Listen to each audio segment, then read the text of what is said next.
Bonjour à tous et à toutes.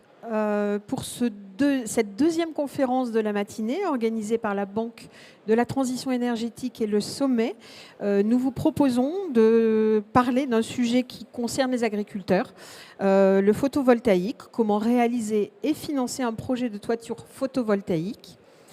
Donc pour nous éclairer sur ces questions, je suis en compagnie de Magali Schweitzer de la Banque de la Transition énergétique. Bonjour. Vous êtes directeur du développement de la transition énergétique et de Anthony Ingolt, technico-commercial chez Système Solaire. Bonjour à tous les deux. Donc Magali, la raison d'être de la Banque de la transition énergétique, c'est justement d'accompagner ce genre de projet. Je vais donc vous laisser nous présenter cette structure et nous expliquer comment elle fonctionne. D'accord, très bien. Bonjour à tous. Donc avant de parler de photovoltaïque, je vais vous présenter rapidement comment la Banque populaire Auvergne-Rhône-Alpes s'est organisée sur la transition énergétique. Donc depuis 3 ans, on a créé une marque, la Banque de la transition énergétique, qui regroupe l'ensemble de nos offres et de nos accompagnements pour les projets d'énergie renouvelable, d'efficacité énergétique, d'économie circulaire de nos clients.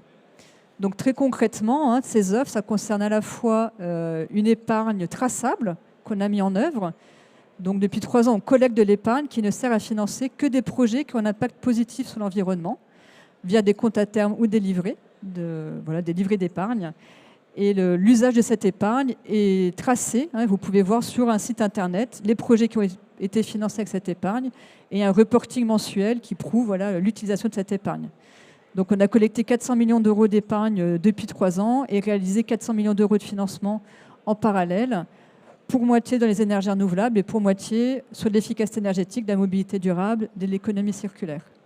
Donc ça, c'est vraiment une originalité forte et une vraie traçabilité qu'on offre. On a aussi créé au sein de la banque, pour pouvoir accompagner l'ensemble des conseillers et nos clients, une équipe d'experts. Donc on est aujourd'hui 10 experts dédiés à la transition énergétique, qui accompagnons, qui formons les conseillers, qui allons au rendez-vous clients avec eux quand c'est nécessaire et qui faisons le financement des projets d'énergie renouvelable quand il faut vraiment les analyser dans le détail. Ensuite, on a évidemment des offres de financement adaptées, soit sous forme de prêt, soit sous forme de crédit bail, que je vais détailler après pour la partie photovoltaïque. Et ensuite, on a mis en place des partenariats pour aider nos clients à mettre en place leurs projets. On a toute cette partie effectivement financement épargne, mais on se rend compte que dans notre rôle de banquier, on peut aussi apporter du conseil. Donc nous, on n'est pas expert de ces sujets, donc on a sélectionné un réseau de partenaires qu'on peut recommander à nos clients pour les aider à monter des projets photovoltaïques, faire de la rénovation énergétique, etc. Donc voilà pour toute l'offre de BPO Aura et vraiment cette proactivité qu'on met en œuvre depuis 3 ans et cet accompagnement qu'on veut le plus complet possible. Donc nos champs d'action, donc effectivement, il y a toute la partie énergie renouvelable et j'ai beaucoup vous détailler maintenant par la suite le photovoltaïque.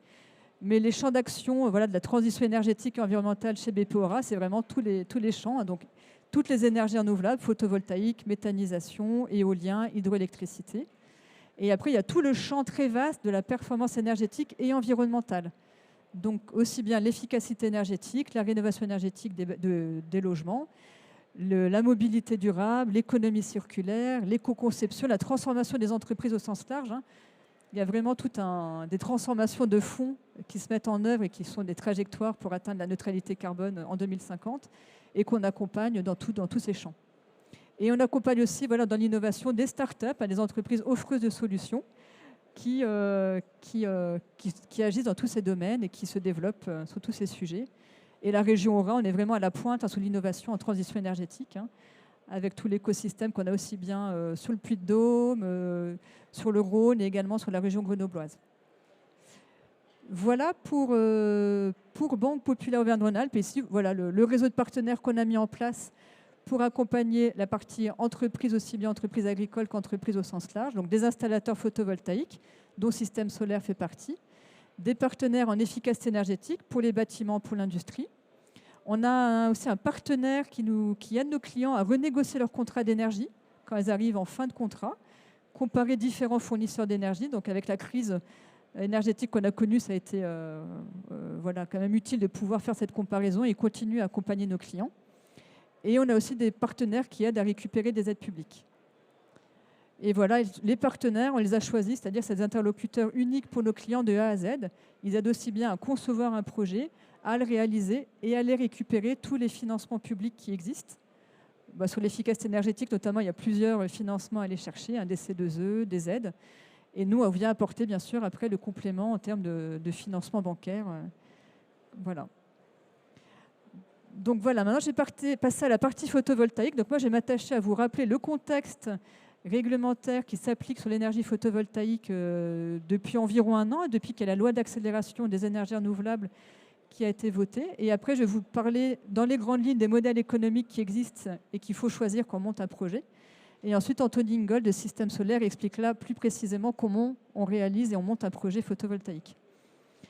Donc pour le contexte réglementaire, donc il y a la loi d'accélération des énergies renouvelables qui a été votée il y a un peu moins d'1 an, qui a renforcé les obligations d'installation photovoltaïque, notamment en termes de diffus, c'est-à-dire associé à des bâtiments, à des parkings. Donc, ce qui a été voté, c'est une obligation d'installation de panneaux photovoltaïques ou de toits végétalisés ou un mix des deux à partir du 1er juillet 2023, donc aujourd'hui, pour tous les bâtiments neufs, donc les bâtiments commerciaux, industriels ou artisanaux de plus de 500 mètres carrés. Donc là, les permis de construire qui sont déposés depuis le mois de juillet doivent intégrer cette proportion d'installation photovoltaïque. Et ça va concerner aussi maintenant les projets pour les bureaux, de construction et d'extension de plus de 1000 mètres carrés. Voilà, donc c'est à la fois sur les permis de construire pour bâtiments neufs et toutes les extensions qui font aussi l'objet de toute façon de permis de construire. Et l'autre point important aussi, c'est que ça concerne tous les parkings de plus de 1500 mètres carrés. Donc là, il y a une obligation d'installation photovoltaïque. Donc il y aura une première phase, une obligation pour déjà les parkings de plus de 10 000 mètres carrés. Et ensuite, il y aura une seconde phase d'obligation de mettre des panneaux photovoltaïques, des ombrières, sur les parkings de 1500 mètres carrés, avec un taux de couverture de 50%. Donc voilà, ça c'est quand même des obligations fortes qui sont désormais votées et qu'il va falloir décliner dans les prochaines années. Et en termes d'obligations, le photovoltaïque s'inscrit aussi dans ce qui s'appelle le décret tertiaire. Donc là, c'est les obligations pour les bâtiments tertiaires ou commerciaux de plus de 1000 mètres carrés de réduire leur consommation d'énergie, là aussi par phase, jusqu'en 2050. Donc moins 40% en 2030, puis moins 50%, puis moins 60% en 2050. Et l'autoconsommation photovoltaïque, donc la part d'électricité photovoltaïque qui est autoconsommée par un site, contribue à atteindre ces réductions de consommation d'énergie. Après, il y a plein d'autres choses à mettre en œuvre, bien sûr, du pilotage de pilotage de l'énergie, par exemple, dans les bâtiments, de l'isolation, etc. Mais l'autoconsommation photovoltaïque permet de répondre au décret tertiaire. Donc voilà pour ces réglementations dans les grandes lignes. Après, on pourra revenir dans le détail si vous le souhaitez des différentes années, etc. Après, moi, je vous donne aussi les grandes lignes du modèle économique qui est à choisir. Donc, on fait un projet photovoltaïque. Voilà, on produit de l'électricité et se pose la question de comment je valorise cette électricité. Donc, il y a plusieurs modèles possibles. Donc, jusqu'à 2 ans, jusqu'en octobre 2021, le modèle qui existait, c'était de revendre la totalité de l'électricité produite à EDF. Donc, toute la production d'électricité était injectée sur le réseau public et vendue à EDF avec un contrat d'achat sur 20 ans et à des tarifs qui permettaient de rentabiliser les projets. Ça, c'était le modèle jusqu'à 2 ans. Et pour les gros consommateurs d'énergie, jusqu'à 2 ans, il y avait la possibilité d'autoconsommer. Ça nécessitait, pour que ce soit rentable, d'être un gros consommateur. Et là, on autoconsommait la totalité. On ne pouvait pas mélanger les deux. Depuis 2 ans, on peut mixer les deux modèles. Donc ça, c'est vraiment quelque chose qui, maintenant, on voit vraiment se diffuser, qui est très intéressant. Donc on peut mettre des panneaux photovoltaïques sur sa toiture, sur son parking. On l'a vu avec les obligations qui arrivent. On autoconsomme la partie dont on a besoin en fonction de son profil de consommation. Et ce qui n'est pas autoconsommé peut être injecté sur le réseau et vendu avec un tarif d'achat garanti sur 20 ans. Donc là, ça permet vraiment de mixer les deux modèles, d'autoconsommer pour maîtriser une partie de sa consommation d'énergie et de sa facture d'électricité, et d'assurer la rentabilité du projet. Voilà, tout ce qui n'est pas autoconsommé n'est pas perdu économiquement, ni au niveau du réseau, ce serait dommage. Donc il est injecté sur le réseau avec un tarif toujours garanti sur 20 ans. Ça apporte une sécurité pour le porteur de projet et pour la banque qui finance derrière aussi. Voilà, c'est dans les deux cas. Après, voilà, donc ça, c'est comment je valorise mon électricité, qu'est-ce que j'en fais, quel est le modèle économique. Et ensuite, c'est quel modèle d'investissement. Donc, il est possible, hein, quand on a... soit vous investissez directement dans le projet, voilà, c'est vous qui portez l'investissement, et puis la banque vous finance pour la partie bancaire, et c'est vous qui vendez à EDF, voilà, donc c'est quand même des choses qui sont bien cadrées. Et certains aussi peuvent avoir le choix de dire je ne vais pas investir, je vais louer ma toiture, je vais louer mon parking à un producteur d'électricité. Donc tous les installateurs photovoltaïques peuvent proposer des unités de tiers investissement. Donc là, on loue son foncier, on touche un loyer annuel et après, c'est l'installateur qui se charge de revendre l'électricité et d'être financé par la banque. Voilà, donc par la suite, je vais plutôt vous détailler quand même le modèle d'investissement en propre, hein, quand on vous finance directement. Et après, quand c'est du tiers investissement, c'est des modèles un peu spécifiques, où là, c'est plutôt avec des spécialistes, hein, de l'électricité, hein, des producteurs d'énergie avec des modèles un peu plus spécifiques. Mais sachez que ça existe également. Voilà, et après, donc, les tarifs d'achat, dans le cas où vous vendez l'électricité à EDF, hein, pour la partie qui n'est pas autoconsommée, il y a deux modalités d'aller chercher les tarifs d'achat. Donc, jusqu'à 500 kW crête, hein, c'est quand même la plupart des projets sur toiture et parking, c'est déjà des belles puissances. C'est un guichet ouvert, hein, donc il n'y a pas de procédure spécifique à faire. Il faut respecter ce qui est dans l'arrêté fixé par l'État. Il y a certaines règles sur les panneaux, sur les distances entre projets. Et on bénéficie automatiquement du tarif, qu'on rentre bien dans les cases, hein, qu'on respecte bien ce qui est prévu. Au-dessus de 500 kW crête, là, il faut répondre à des appels d'offres. Donc pareil, hein, c'est quand même des choses maintenant qui sont bien rodées, hein, mais il y a quand même cette étape en plus. Voilà. Et là, je donne quelques ordres de grandeur d'un projet dans notre région. Donc un projet typique de 100 kW crête avec une surface, ça représente une surface de 500 mètres carrés, hein, grosso modo.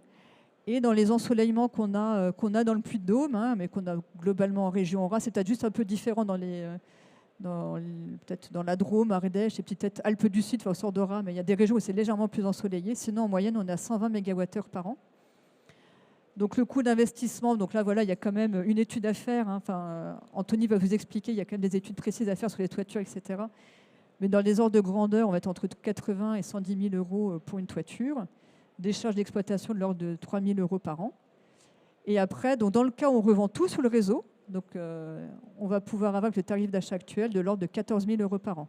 Et ensuite, dans le cas où vous autoconsommez une partie, il faut regarder l'économie d'électricité que ça se fait. Donc ça dépend du coût d'électricité de chacun aussi, le prix à laquelle il l'achète. Voilà pour ces grands ordres de grandeur. Après, les modalités de financement. Donc, comme je vous l'ai dit, moi, ce que je vais vous détailler, c'est quand vous investissez en propre. C'est vous qui investissez dans un projet, donc je vais vous donner les modalités de financement. Mais sachez qu'il existe aussi ce tiers investissement dont je vous ai parlé, hein. Donc là, c'est des producteurs d'énergie qui viennent nous voir. Donc là, vous louez votre toiture ou votre parking. Et nous, après, on se charge de financer le producteur d'énergie. Donc là, on s'inscrit sur des financements un peu spécifiques en risque projet. Donc on regarde vraiment le business plan dans le détail, on regarde les modalités de financement vraiment calées sur les ensoleillements, etc. On va chercher des garanties sur le projet, notamment auprès des contrats d'achat EDF. Donc voilà, c'est un mécanisme un peu spécifique, mais on peut tout à fait le faire aussi. Donc dans le cas le plus général, voilà, donc dans le cas où ça va être une société d'exploitation qui investit directement dans un projet, là, le financement va être... chez nous, c'est vraiment bien rodé, hein. Voilà, tous nos conseillers agri font ça. Alors, pas au quotidien, presque, mais quand même, ils en font très régulièrement. Donc là, on finance directement la société d'exploitation. Et cette société d'exploitation est propriétaire de tout ce qui concerne le projet. Donc, elle est propriétaire des panneaux photovoltaïques. C'est elle qui autoconsomme l'électricité produite. C'est elle qui revend à EDF son électricité. Donc, elle a le contrat d'achat avec EDF. Et elle a aussi la convention de raccordement avec Enedis. Donc voilà, en général, les installateurs photovoltaïques accompagnent la société d'exploitation pour mettre tout ça en place, hein. Enfin, nous, voilà, c'est quand même ce que vous allez expliquer. Et nous, dans ce cas-là, c'est très simple, hein. On fait le contrat de prêt directement avec la société d'exploitation. Et ce qu'on regarde avec chaque société, on cale la durée en fonction des besoins de la société d'exploitation. On peut faire des durées courtes si c'est la demande de la société d'exploitation de rembourser rapidement. Et on peut faire des durées longues en allant chercher, par exemple, des garanties sur le contrat d'achat qui va jusqu'à 20 ans, si c'est aussi un souhait, voilà, de la société. Et là, on regarde le business plan dans le détail.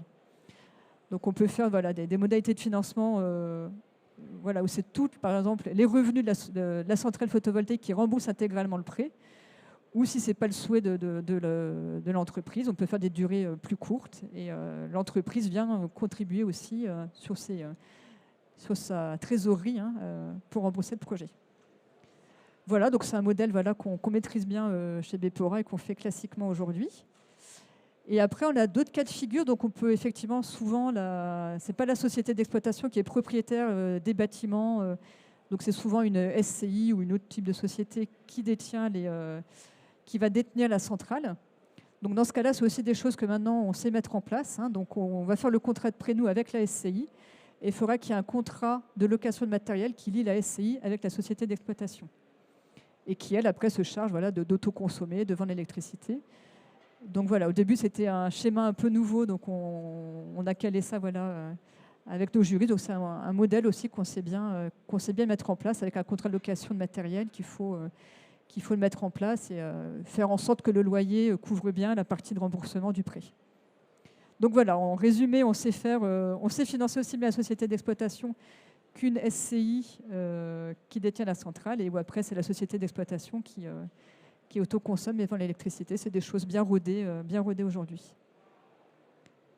Voilà, donc c'était pour cette partie cadre réglementaire et financement. Je laisse la parole à Anthony maintenant pour vous expliquer le montage d'un projet. Alors avant de laisser la parole à Anthony, que je vais laisser s'installer au pupitre, je vous informe que vous pouvez d'ores et déjà préparer des questions. Nos intervenants sont vraiment là aussi à votre disposition pour répondre à vos interrogations, aller plus loin sur certains sujets. Et donc Anthony Ingolt, vous êtes donc chez Système Solaire, vous êtes technico-commercial. C'est une entreprise qui a été créée en 2007 et installée tout près d'ici, à Cournon d'Auvergne. Vous avez aussi une antenne à Lyon. Votre métier, c'est l'installation de centrales solaires chez les particuliers, les professionnels et aussi chez les agriculteurs. Donc vous allez nous en dire un petit peu plus sur ce métier-là. Tout à fait, je vous remercie. Du coup, donc, pour présenter Système Solaire, donc, nous sommes basés à Cournon, nous existons depuis 2007. Nous intervenons sur la région Auvergne-Élargie, donc les départements limitrophes. En 2023, nous allons réaliser un peu plus de 20 millions d'euros de chiffre d'affaires et nous comptons 45 collaborateurs, en sachant que nous réalisons les projets de A à Z, c'est-à-dire nous avons nos équipes d'opposeurs, nos équipes d'électriciens et également notre bureau d'études pour tout ce qui est le développement des centrales. Donc au niveau du photovoltaïque, nous avons réalisé un peu plus de 1000 installations sur le domaine agricole, ce qui représente grosso modo 10 MW crête et un peu plus de 10 MW crête en autoconsommation, que ce soit de l'autoconsommation avec de revente de surplus ou sans revente de surplus. Donc au niveau des interlocuteurs, nous avons Thomas Salès qui est le gérant, qui lui intervient également sur tous les sites industriels en autoconsommation. Nicolas Reis qui va s'occuper de tout ce qui est également des sites d'autoconsommation sur les sites industriels. Et après, nous partageons le territoire avec Alexandre qui va s'occuper notamment de toute la partie nord-ouest de notre secteur, l'Allier, le Cher, le 23, le 36, sans oublier la Haute-Vienne. Et nous avons Paul qui va s'occuper plus de la partie sud avec le 15, avec également la Lozère, le 19 et le 12. Et moi qui rayonne sur le département du 43, 42, le Puy-de-Dôme, l'Allier, notamment sur la partie est avec le 71 et le 58. Donc ici, nous voyons une installation en autoconsommation donc, sur du particulier. Là, nous sommes sur plus des sites industriels, comme vous pouvez le voir pour ceux qui sont dans le 43 chez Sabaro. Donc comment fonctionne le photovoltaïque? Vous avez les panneaux photovoltaïques qui vont produire du courant continu, qui vont être reliés à un onduleur, et au niveau de l'onduleur, va le transformer en courant alternatif.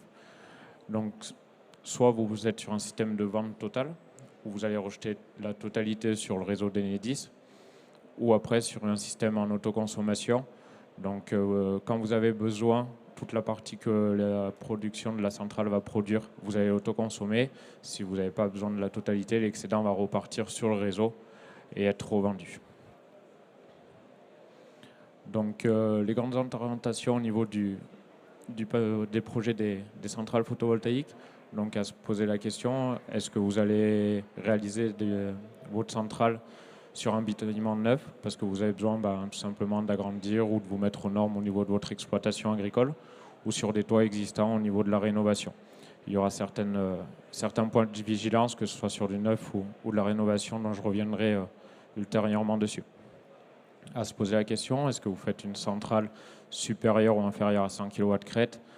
Il y aura des choses à regarder, notamment au niveau des limites d'heure d'ensoleillement. En dessous de 100 kW crête, vous n'avez pas de limite d'heure d'ensoleillement. Au-dessus, vous avez une limite d'heure d'ensoleillement où le kilowattheure est payé moins cher. À ne pas négliger l'autoconsommation. L'avantage au niveau de l'autoconsommation, c'est que vous maîtrisez vos charges, notamment par rapport à l'électricité, comme tout le monde le sait, qu'on paye de plus en plus cher. Et après, bien regarder également l'accessibilité au réseau Enedis. Des fois, il se peut qu'on soit loin de la ligne 3 fils que vous voyez souvent, ou également du transformateur. Donc quelques points de vigilance. Donc c'est ce que je vous disais, si vous faites un PADI neuf, bien regarder de le dimensionner pour accueillir du photovoltaïque qui va mettre une charge supplémentaire sur votre toiture. La plupart des charpentiers aujourd'hui vous en parlent dès le début. Sur de la rénovation, d'autres points de vigilance, donc le désamiantage. Il y a une enveloppe qui est mise en début d'année par la région au niveau des subventions pour le désamiantage, qui est assez vite mangé malheureusement. Mais voilà, à regarder. Bien regarder aussi au niveau des renforts. C'est pas parce que vous avez du fibrociment et que vous mettez du bac sec avec du photovoltaïque dessus qu'il ne faudra pas forcément faire des renforts ou autre. Donc là, soit faire passer un bureau d'études ou le charpentier qui vous a réalisé votre bâtiment. À peu près, pour une 100 kW crête, il faut compter plus ou moins 500 mètres carrés de toiture.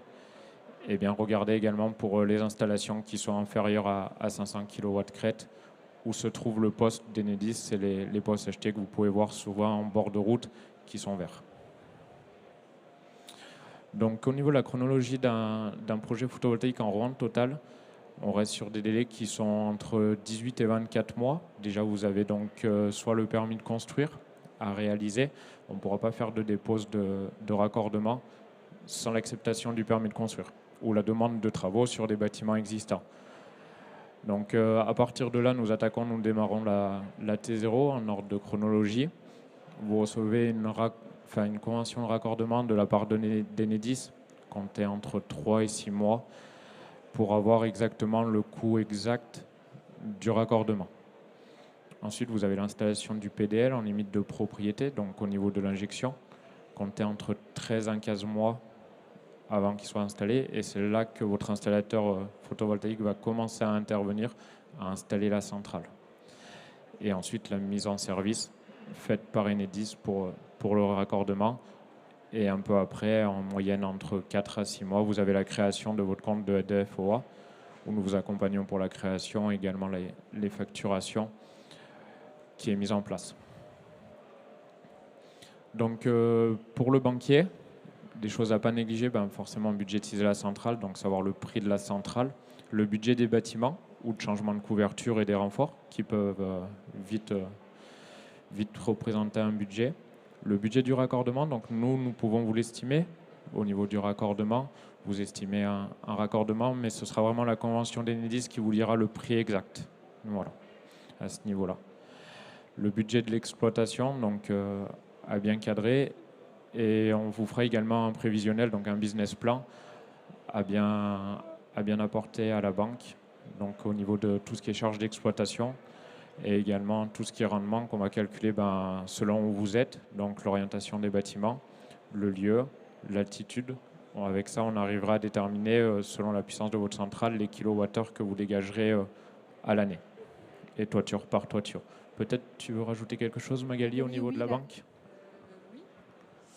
Donc effectivement, nous, le business plan, c'est qu'on va regarder. Et puis, comme je le disais tout à l'heure, à partir du business plan, on va pouvoir aussi déterminer quelle durée de remboursement on veut caler avec vous, en fait. Donc, soit on peut aller sur des durées longues, si on veut que ce soit intégralement le projet qui rembourse le prix, en allant chercher certainement une garantie sur le contrat d'achat avec EDF. Soit c'est des durées plus courtes, sur des financements qui seront plus classiques, dans le cas où la société d'exploitation ou la SCI contribue du coup à rembourser aussi le projet. Donc c'est des choses qu'on peut caler. Et après, ce qu'on maîtrise, voilà, on maîtrise bien aussi. Donc c'est des business plans qu'on connaît bien aujourd'hui. Hein, les conseillers agri ont l'habitude d'en voir.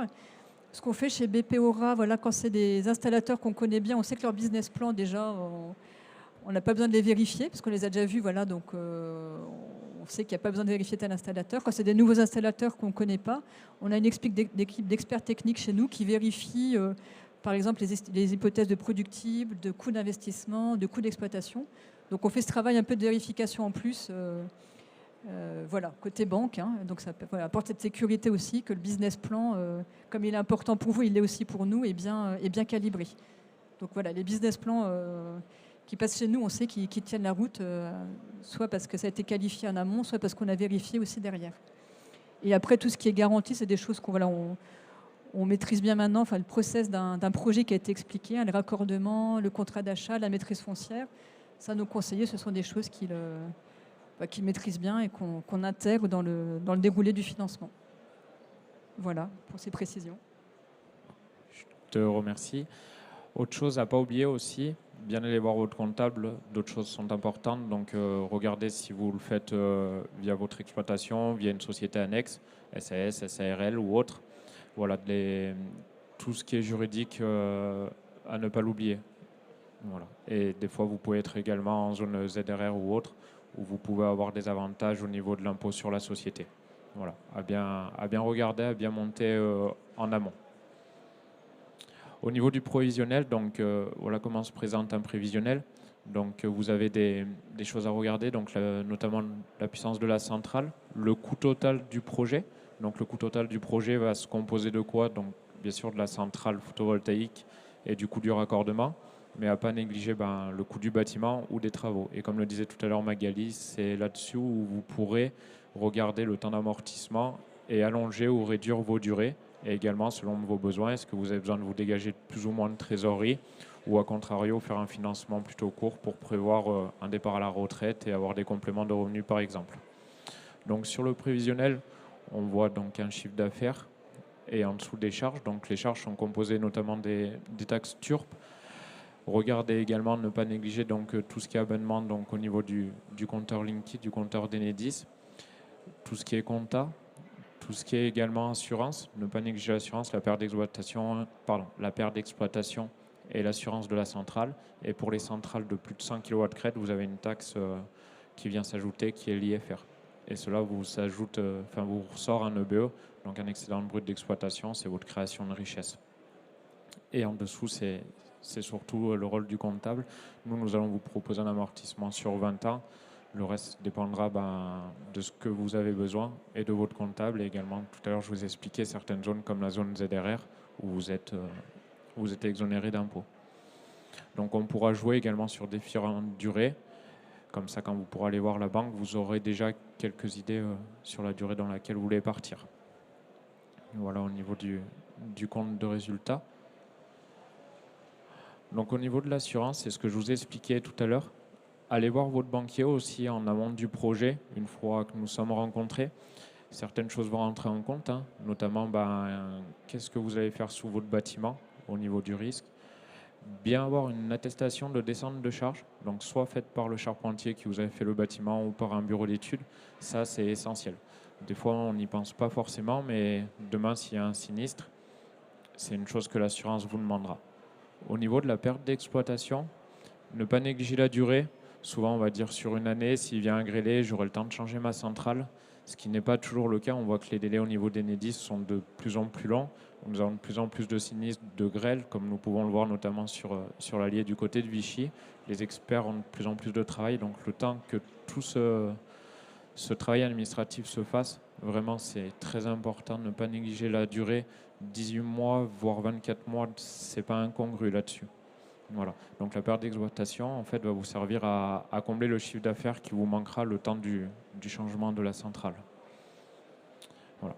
Les projets du photovoltaïque, donc il y a plusieurs perspectives. Bien évaluer les possibilités d'autoconsommation aussi.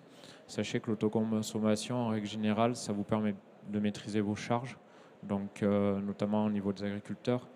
Donc vous serez moins dépendant, on va dire, des fluctuations du tarif de l'électricité.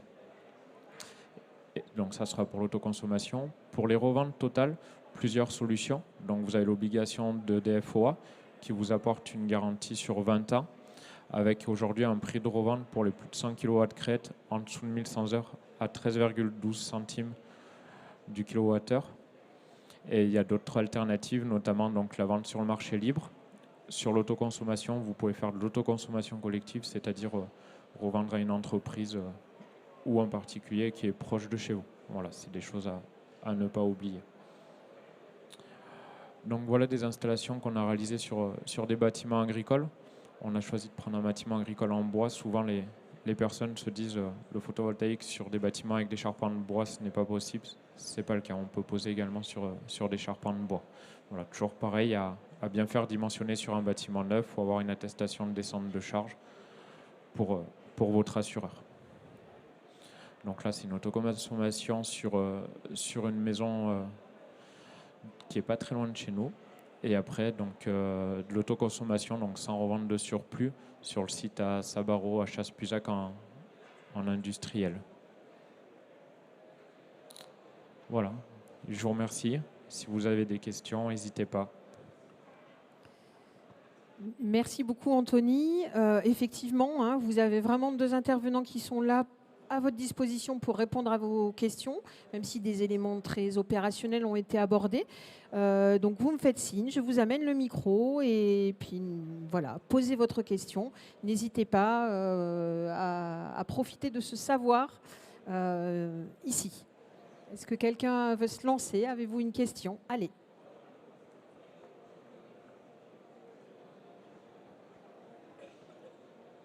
Oui, bonjour. Quand on a un... Attendez, je me pousse là pour vous voir.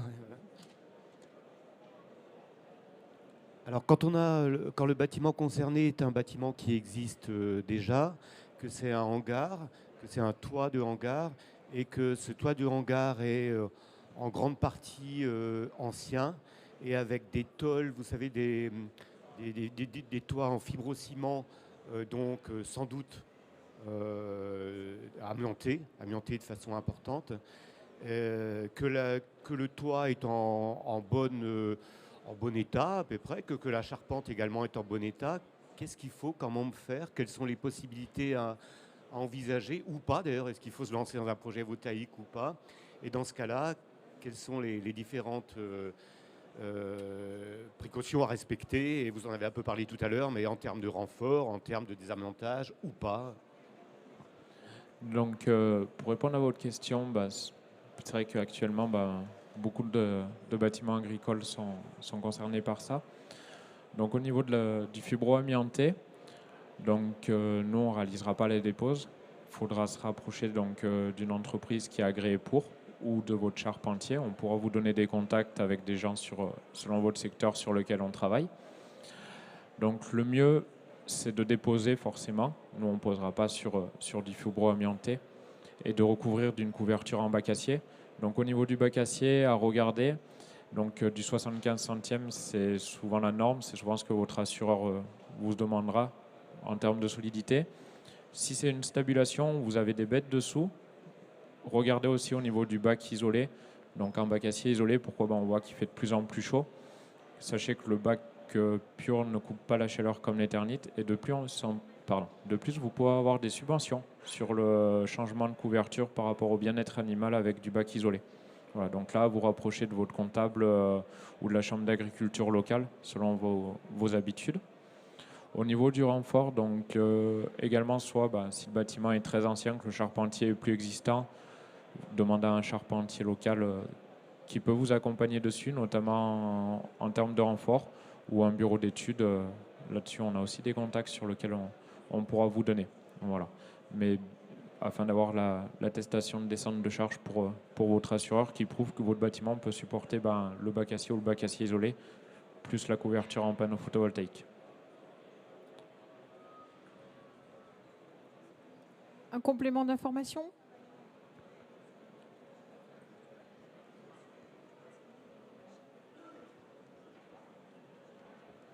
Oui, juste en termes de budget, avant de parler de l'investissement photovoltaïque, en mètres carrés en moyenne, un désamiantage, enfin un enlèvement et désamiantage, payer aussi le désamiantage parce qu'on ne peut pas mettre à la poubelle, je crois, cette toile-là. En moyenne, combien ça coûte du mètre carré et combien coûte après la nouvelle installation qui se substituerait, dont vous parliez, bloc acier, etc. En moyenne, là aussi, voilà, à la louche. Merci. Alors, vous allez avoir des grosses différences de prix selon la hauteur du bâtiment et selon aussi l'accessibilité. Il y a d'autres choses à savoir. En tant qu'agriculteur, vous pouvez stocker l'amiante sur site en le palettisant et en le recouvrant, qui diminuera le changement. Après, en moyenne, donc là-dessus, ce sera vraiment du cas par cas. Après, en moyenne, sur une couverture en bac acier sec, il faut compter une moyenne entre 38 et 40 euros du mètre carré. Voilà, pour la pose.